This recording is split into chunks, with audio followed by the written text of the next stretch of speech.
That's crazy. I mean, we had some opportunities out there.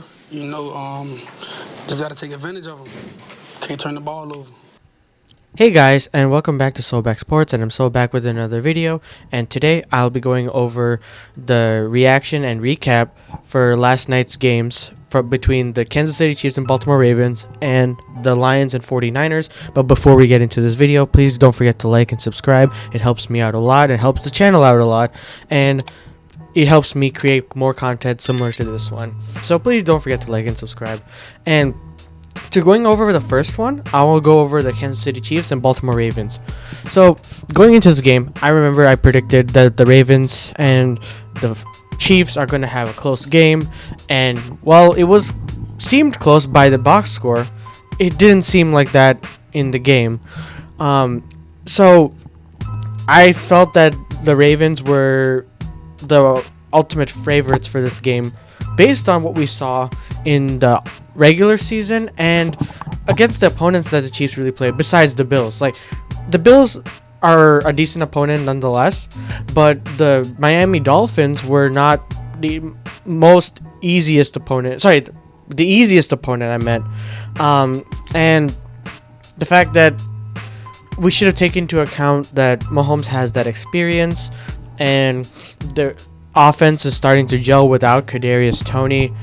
I think the Chiefs' offense and defense are playing on all cylinders right now. They've kind of controlled this game against the Ravens because the Ravens didn't know what to do. They didn't know what to do at all when it comes to like an offense, really. Because I'm like, Todd Monken, you have been leaning on the rush game all season long. And that's the reason why the Baltimore Ravens were one of the best teams, if not the best team in the NFL. You demolished the 49ers like on Christmas Day through what? Passing the ball and rushing the ball. But all of a sudden, when it comes to the Kansas City Chiefs, you decide to outthink yourself and be like, oh, okay, so I'm just only going to pass this game and give Gus the Bus eight targets essentially, and Lamar no QB design runs, nothing at all. You eliminate one part of the game Lamar is good at, and the whole team is good at as an offense. And next to that, I'll get into Lamar in a bit, but the offensive coordinator didn't do a great job. I'll give some props to the defense though, because the defense, while they did give up 17 points, the second half, they shut out the Kansas City Chiefs. All the 17 points came in the first half, as you can see right here. And then they shut out the Kansas City Chiefs. And the fact that this became a boring game, too. Because it's like, besides all the offense, the first 3 drives were like the most fun of this game I had. Because of the pass, the touchdown. And going to Patrick Mahomes. Patrick Mahomes had a solid game. Very good game, nonetheless. He did his job. He did everything he needed to do. He didn't need to necessarily make any flashy plays. But, well, there were a couple for sure. That catch from Kelsey was great. And, yeah, it was just not it for Lamar Jackson. Because Lamar Jackson, well, he had that one insane pass to Zay Flowers after evading a tackle. That just was not it. That interception shouldn't have happened. Like, Lamar, you were holding the ball too long in the pocket. Get out of the pocket at that point. Like, I get you're trying to beat the running back allegations, but you have to do what you're good at. And when it comes to game time decisions, and yes, it's important to stay in the pocket. Make sure you go through all your progressions and whatnot. But at the end of the day, like, this is the playoffs. You need to do everything you possibly can to win this game. And it just didn't happen. And I'll give Lamar some slack. I'll cut Lamar some slack just because there were many moments during the game that the receivers were not getting open. And that's led him to hold on to the ball a lot and essentially either get sacked or just throw it out of bounds.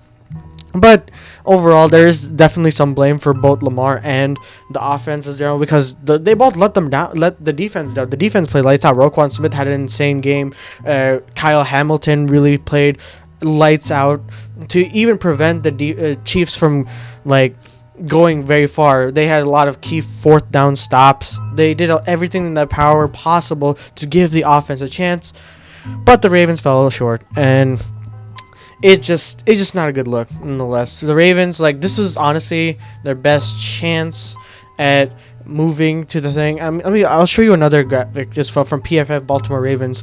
The defense allowed 0 points.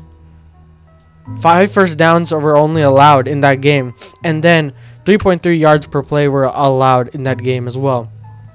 So that kind of shows a lot.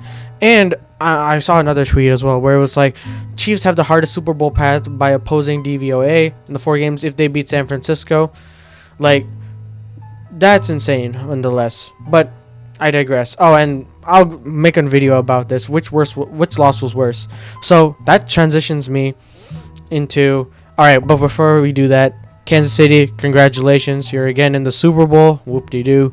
Baltimore, I'll cover a lot about what your offseason is probably going to look like and whatnot. Now,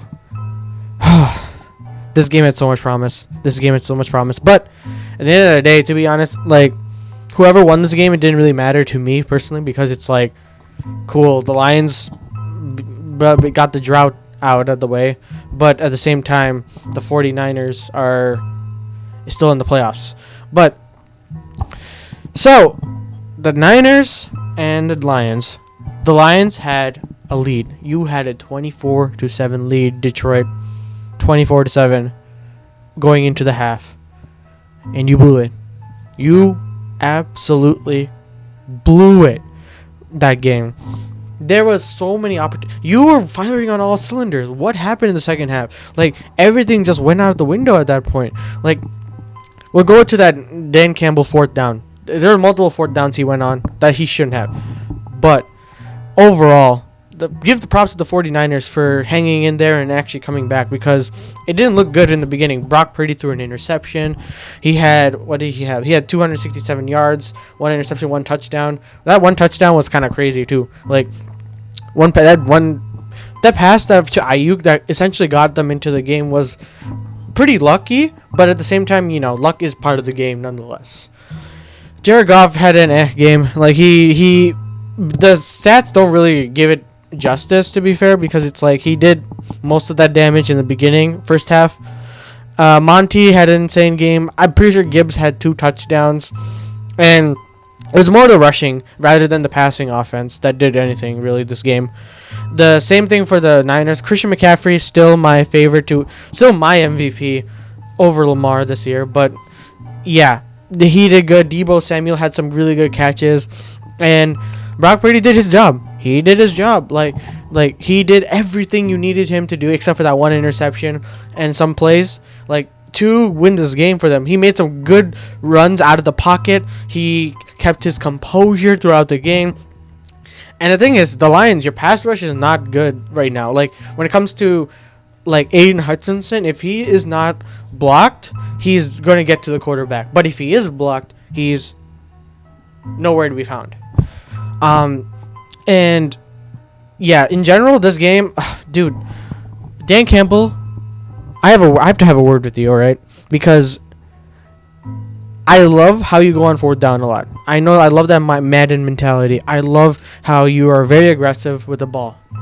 But there comes a point where it's costing your team, like, chances to win. Like, go back to that Dallas game earlier this season. Like, if you had just taken the points, if you hadn't gone on 4th down, instead of going on for it out 3 different times for the 2-point conversion, like, you would be winning that game, and you would have an extra win on top of it, and better seeding too. Well, yeah, I mean, Dan, you have a lot of explaining to do when it comes to that, because you just needed to kick the field goal, and you would have been tied right now, and you would have gone to overtime. Yeah.